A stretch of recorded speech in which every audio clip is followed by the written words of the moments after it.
right, welcome in to KC Sports Tonight, or as we're calling it tonight, KT Sports Tonight. Just me today. Everyone's out and about with all the Big 12 tournament fun going on here in Kansas City, of course.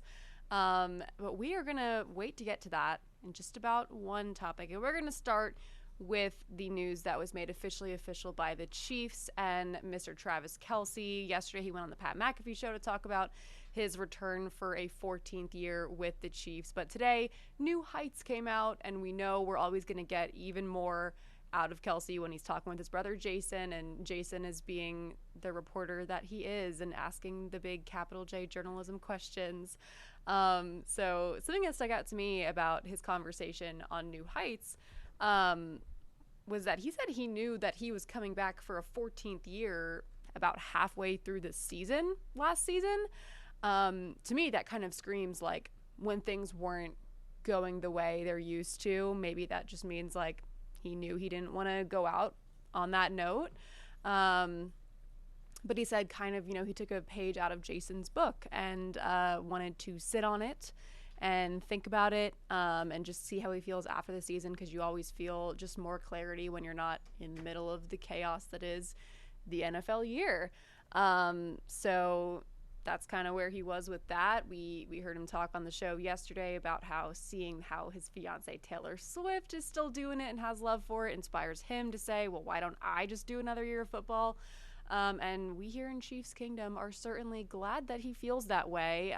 Things are always more fun at Arrowhead Stadium when Travis Kelce is on the field. He is back for one more year, at least, question mark. You never know. It could be more than 1 year, but it is a 1 year deal, of course, with $12 million, up to 15 possibly. And I don't know if you guys are on the same side of Twitter and the internet as a whole that I am. But I don't think this is the biggest news regarding the Kelce family of the entire week. The real big news here is Donna Kelce's modest Florida home renovation, which has taken up my entire Twitter feed. Like, I can't even see a tweet about Travis Kelce coming back, or I can't see a TikTok about him coming back without going to the comments section and seeing everybody just talking about, well, why are we not talking about Donna Kelce's modest Florida home renovation? The backstory here is that TMZ posted about a week ago that Donna Kelce is renovating her modest Florida home. And just the aura surrounding the fact that TMZ put that out about Donna Kelce, just Travis and Jason's mom, has just taken over the internet. And now you can't see anything about Travis coming back for a 14th year without someone saying, like, I don't care about this. I care more about Donna Kelce's home renovation. So that's the side of the internet that I'm personally on. It's taken over my life, and it's the funniest thing in the world. Our sports director, Marlia, and I we send each other all these tweets that we see about it. The Empire State Building Twitter account has tweeted about it. Multiple professional sports accounts of teams have tweeted about it and said, we won, but have you heard about Donna Kelce's modest home renovation? Kylie Kelce, Travis's sister-in-law, on her podcast said that she was told about it by Donna herself about a week ago. All she's doing is getting new windows and doors, apparently. But hey, we're running with it. New news, not really. On to the Big 12 tournament, which of course is going on at T-Mobile Center right now. That's where our very own Marlia Campbell and Gabe Swartz are right now. If you're wondering where the great Neil Jones is, KU football is having their pro day right now. So you're going to see a report on that from Neil coming up during our 6 o'clock sportscast. He's going to tell you who's trying to make it to that next level and all that fun stuff. Pro days can kind of be a bit scattered and all over the place. So we're going to see what Neil had to say about it. But yeah, Big 12 tournament still going on. Day 2, KU does not play until tomorrow at 8:30. They are going to play the winner of tonight's game between, let's pull up the bracket because things have happened. They're going to be playing the winner of Oklahoma State versus TCU. And Oklahoma State took down Colorado 92-83 last night. Oklahoma State was the 14 seed, so that was an upset because Colorado was the 11 seed. And something to remember about the path that KU is on in the Big 12 tournament, when it comes to the teams that they could possibly be playing in their first round game tomorrow, which is the quarterfinals, they've beaten all these teams already. And I personally, when you look at the bracket, I think they have maybe the most favorable path to the championship game of any of the top 4 seeds. Because when you look at it, this could have them facing, if they win their first game in the quarterfinals, they play on Friday in the semifinals, they would likely, barring any upsets, be facing 2 seed Houston, who KU has beaten before. And a big reminder here is that because of the proximity of Kansas City to Lawrence versus Texas, they would have much more of a home court advantage, just like they did when they played in Allen Fieldhouse. So I think it's a super favorable path to get to the championship game. I think KU has really good odds of making it to Saturday. Obviously it's March. Upsets happen literally all the time. But you kind of, when you look at how good this Arizona team is, they're number 2 in the country for a reason. And they play like it. They are good. KU got the best of them because they played at Allen Fieldhouse. And I think a lot of people would agree with that statement. We saw how it happened at Arizona when they went to their stomping grounds. Arizona gets revenge for KU ending their undefeated season, of course, the way that they did. That's how the Big 12 goes, and that's, you're going to see upsets all the time, but I think if I had to make a pick for who I think this championship game is going to be between, I think Kansas and Arizona, because I think KU knows what it takes to beat Houston, and I think they're capable of doing it. I think that Arizona is leagues above everyone else in the Big 12, kind of. They have a few losses this season, but who doesn't in college basketball? Undefeated seasons are literally impossible. So I'm interested to see if that pans out the way that I think it's going to. But yeah, KU's path, it's favorable. It's favorable for Houston as well. However, BYU, AJ DeBonsta did drop 40 points last night, helping end K-State's roller coaster ride of a season. I think it's the best way to put it. It's kind of just, we've had a little bit of everything this season with the Wildcats. It's unfortunate for K-State fans who were in attendance that they couldn't beat BYU last night, because the expectation when you score 91 points in a college basketball game, the hope is that means you won. It's not the NBA where, teams are dropping 120 like it's absolutely no problem. If you drop 91 points in a college basketball game, you usually think you're going to win. That hasn't been the case for K-State, though. And, we look back at when they played Newman, a D2 school, in an exhibition match before the season began. They beat Newman, but they let Newman score 85 points. I think it was 85 or 90 or something like that. That was the first red flag to me about this season for K-State. Just the inability to just stop anybody from scoring. And we saw that on display last night in their first round game against BYU, who is the 10 seed, but obviously we know they have the Big 12 Freshman of the Year in AJ DeBonsta. Have your debate about who's going to be the first overall NBA draft pick, him or Darren Peterson. Ultimately, AJ DeBonsta gets Big 12 Freshman of the Year because he played more games than Darren Peterson. And because he played more games and had more playing time, he had better stats. That's how it goes. Darren Peterson, I think, is still the way more talented player. Watch him play basketball. That's kind of all you need to do to understand what I'm talking about. I still think Darren Peterson's going to go first overall in the NBA draft. Interesting comment from Commissioner Brett Yormark yesterday. Went to his press conference before the start of the tournament on Tuesday, and he kind of talked about that debate a little bit without actually talking about it and actually taking a stance on it. But he did say that the number 1 overall NBA draft pick is going to be a Big 12 player, because it's going to be either Darren or AJ. Probably Darren. Make your guesses there, of course. But yeah, interesting tidbit there. But yeah, BYU ends K-State's season. It's tumultuous season. And as he kind of has in a lot of his recent post-game press conferences, interim head coach Matthew Driscoll gave quite the soundbite after the game. We saw it on display after the Sunflower Showdown last Saturday, when he kind of he asked, for starters, can I make a statement before anyone asks me any questions?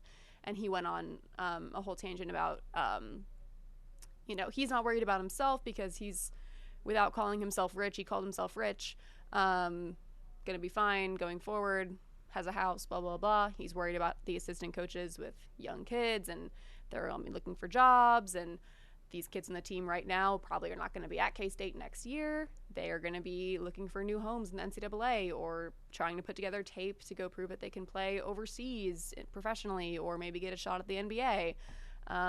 So we kind of saw a glimpse of this last Saturday.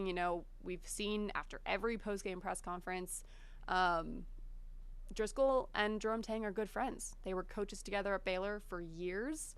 Driscoll loves Jerome Tang, and he was asked yesterday, and I'm actually going to just find the full quote for you guys, because me just talking about it isn't really going to do it justice. But he was asked how, he's going to look back at his time as at K-State, and then, of course, eventually as the interim head coach. Here we go. Found it. He describes his last month after taking over for Jerome Tang, and starts by saying, "It's been absolutely miserable. I can't use another word than absolutely miserable. Every day, ulcers, not sleeping, not feeling good. I've had an issue my whole life, and when I reached out to our psychologist that did the testing on us, he said, 'Coach, that's just the way you're wired. Everything about us is getting things organized and getting this right.'" Then goes on to say that it's been very hard to mourn or be emotional about Jerome Tang. I asked our psychologist why I wasn't emotional and why I wasn't crying. Goes on to say he's one of my best friends. His daughter is his goddaughter. And he just goes on to say it's been miserable. And he's been trying to pour in and pour in and pour into the players, the staff, GA, and the managers. And it's taken a lot to hold it together. But he's done it because he's a grown man and made the decision to come to K-State and accepted the responsibilities no matter what. Those were his words. So yeah, and that's kind of spread like wildfire, all over Twitter and TikTok, and you can go watch the video on our very own KCTV5 TikTok page. We have the full video of it there. K-Staters, you're on to the next era. I did see a report from one of the beat writers that they talked to a K-State official yesterday who said that they are very close to finding someone, and they hope that they have someone hired from their current list of candidates that they've talked to by the end of the week. So K-State, you could be hearing something very, very soon about your new head men's basketball coach. But the Jerome Tang era, it's over. The brief interim Matthew Driscoll era, it's over. I don't think any K-State fans are too mad about them losing yesterday. They kind of all just wanted it to be over. It was kind of the vibe that I got after talking to a lot of K-State fans from the KC Catbackers group and things like that. They just weren't very excited for March, but at least the women's team gave them something to cheer for a little bit last week. And speaking of the women's team, I saw a really interesting tweet from head coach Jeff Mittie yesterday. He went to the Big 12 tournament, I'm guessing to support the men's team as a good coach. And he tweeted this after, and it's gotten quite a bit of traction, and more people have continued to talk about this topic on social media. He said, "Just left the men's Big 12 conference tournament game. There were many graphics done on the court that were not done for our tournament. The Big 12 should do better for our women's basketball players. I didn't see all the games. If I'm wrong, let me know." And a lot more people have started to pile in and say there were a lot of things that were done on the court for the men's games yesterday, and then as well this morning at the two games in the first session today, that were not done for the women's last week. One that stuck out to me was they had highlight reels playing on the court from games throughout this season, playing during like player intros and just when they play up on the big screen, the hype videos to get people excited. So that was one that stuck out to me. But I have seen a lot of people saying that they are noticing a lot of differences from the way they've done things. Women's tournament versus the men's tournament, just having a lot more cooler graphics on the LED glass court that has captivated the nation. You can run two ways with this.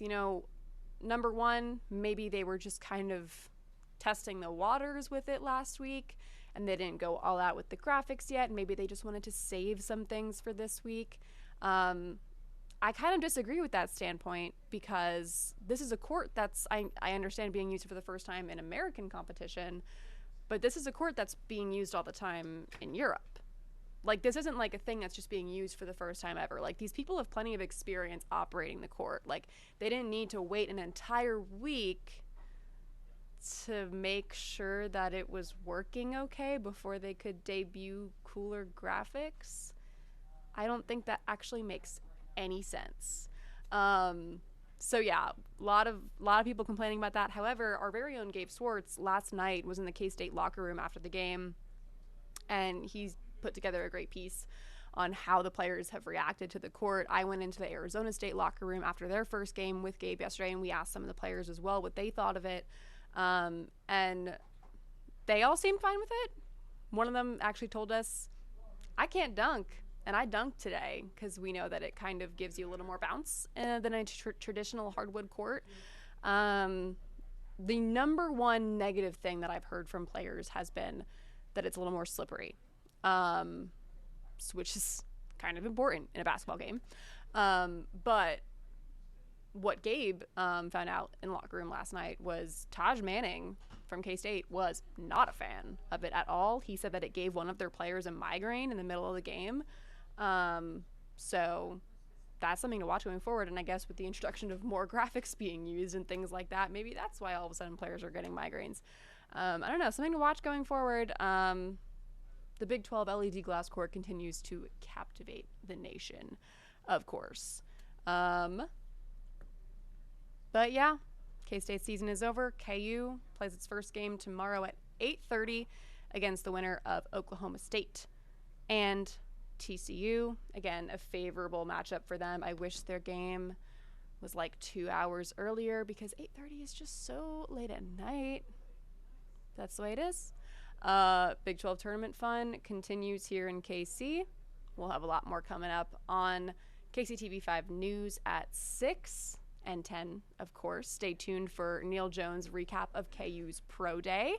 And Marlia Campbell is going to have more from the Big 12 tournament on this kind of in-between day where we don't have any local teams playing, but still so much to talk about there, especially with the court and all of these issues that are starting to arise from it that we didn't really hear as much about last week for the women's tournament. So we're going to keep a close eye on this. Thanks for joining me on KT Sports tonight. Hopefully there'll be 2 people next time, and it won't be me yapping. But we all love to yap sometimes. So that was my soapbox. Have a great night. Join us at 6 and 10.